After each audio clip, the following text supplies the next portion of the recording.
Hi, my name is Jane Monkey, Power BI developer. And over and above that, I'm also a gun violence survivor. So I know firsthand what it is to be a victim of gun violence. I know what it is for a gun, the damage that a gun can do and how it can change the trajectory of your life. 8 years ago, a bullet went through the right side of my chest with an exit wound through my spine, leaving me paralyzed from my chest down. I remember I bled for 16 hours all the while. I was unconscious. And by the time I got to see a doctor, he said it was impossible for me to be alive because I should have been dead within 1 hour because of the amount of blood that was clogging my diaphragm. So even though a gun took away my ability to walk, it did not take away my life. So that's why this project is deeply personal to me. I survived, but many unfortunately do not. So welcome to the United States of America, where mass shootings, well, for lack of a better word, are the order of the day. So what is a mass shooting? According to the Gun Violence Archive, which is an organization that tracks gun violence in the US, it terms a mass shooting as a shooting that kills or injured 4 or more people, not including the shooter. So this image just portrays all the mass shootings within the recent past in the US. It's very triggering for me and those like me who have, bore the brunt of what a gun can do. So, however, even with this image, there's little to no indication at the state or federal level that any major policy changes are on the horizon, because mass shootings keep increasing at a staggering every other week. Even today we just saw in the news, those of you saw the news, there was a shooting at a graduation party in Virginia. So gun violence has been termed as a uniquely American epidemic, and you all can agree with me because this doesn't happen anywhere in the world. America is just an outlier when it comes to gun violence. So I went ahead and chose this particular data set. I came up with this dashboard whereby I had 2 line and clustered column charts. The first one is aimed at looking at shootings and fatalities per day. And the second one is shooting and fatalities per region. So we are looking at every region in the United States. And, if we drill down, we can see, it goes down to every state. Next, I have a scatter plot, fatalities versus injuries, and a field map, total shootings by city or county. So I went ahead and created a data dictionary. My fact table was the mass shootings table. I also had a calendar table and an all measures table. So these are just some of my KPIs: shootings year-over-year percentage that tracks the change in the number of shootings. Fatalities year-over-year percentage, injuries year-over-year percentage, among others. So on to my positive insights. One of the positive insights that I was able to derive from my data is that the number of fatalities decreased in the year 2018. In the year 2018, it recorded a 15.65 decrease in the number of fatalities as compared to the previous 2 years, because we see in 2016, we had 453 fatalities, but when you go to 2018, there are only 372 fatalities. So, which is a good sign.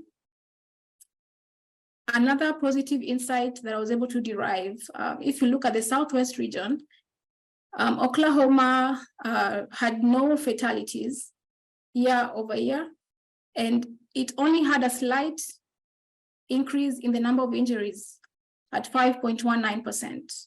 And another positive insight was in West Virginia. I don't have that in my PowerPoint slide, but in West Virginia, we had no fatalities per day and no shootings per day. As well as in Mississippi, we had the lowest fatalities at only 2 fatalities per day and 2 shootings per day. On to my negative insights. When you look at the year 2020, and I want us to go to, I'm just gonna minimize that and take you to, I want us to look at the year 2020 in the Northeast region. So this is my dashboard in the Power BI service. When we go to the Northeast region, in the year 2020, owing to the pandemic, we had the highest increase in the number of shootings year over year. So if you look at this screen, you can see that shootings year over year went to a staggering 72.86%. When we compare that to the previous year in 2019, 2019 had only a 27.27% increase. So you can see how the pandemic affected, gun violence in the United States. My last negative insight, in the Bronx, that is in New York. In the Bronx, we had one of the highest fatalities year over year and shootings year over year.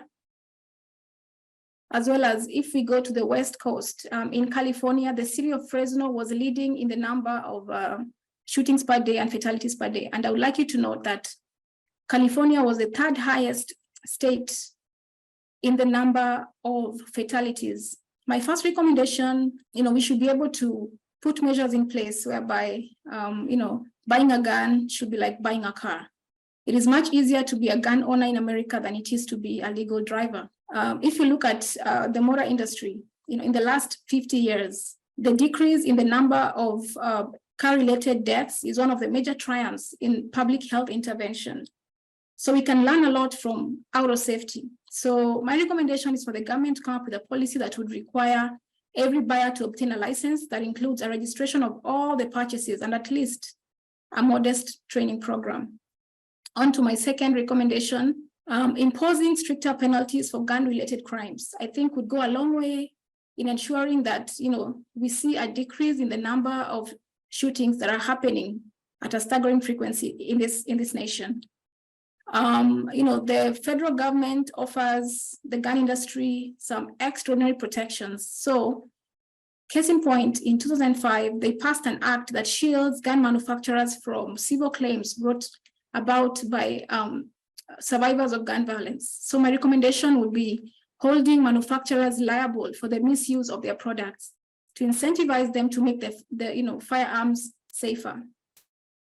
If there were 500 deaths that were, say, associated with any consumer products, it would either be banned or regulated, right? So why not firearms, which claims thousands of lives every year?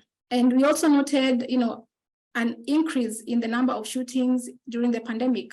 And we all know why that is, because during the pandemic, there was just widespread job losses, social isolation, and people are not doing well mentally. So, which led to an increase in violent behavior and an increase in shootings. So my recommendation is for the government to put in more investment in mental health resources and make them more widely available. And this also includes increasing access to these resources, in the cities, in the counties, and also, implementing mental health education programs in schools.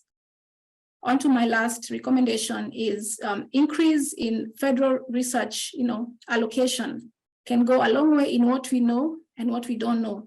So increase in this research money can help in, analyzing the trends in gun violence. Case in point, California, which is the third highest state in the number of fatalities, opened its first state-funded, firearms research violence center in an urgent bid to find answers. So I would recommend other states with, similar high metrics to invest in the same. And, as a nation, it is important that we prioritize efforts that, are aimed at bringing the numbers of, mass shootings down, not only for us, but for the generations that come after us. So this is, in terms of gun control measures, these are just a few that I mentioned. I could go on and on. So, in terms of gun control measures, in order to safeguard lives, and hopefully we can make America safe again. It can be done, people. It can be done. Appreciate your attention and stay safe out there. Thank you.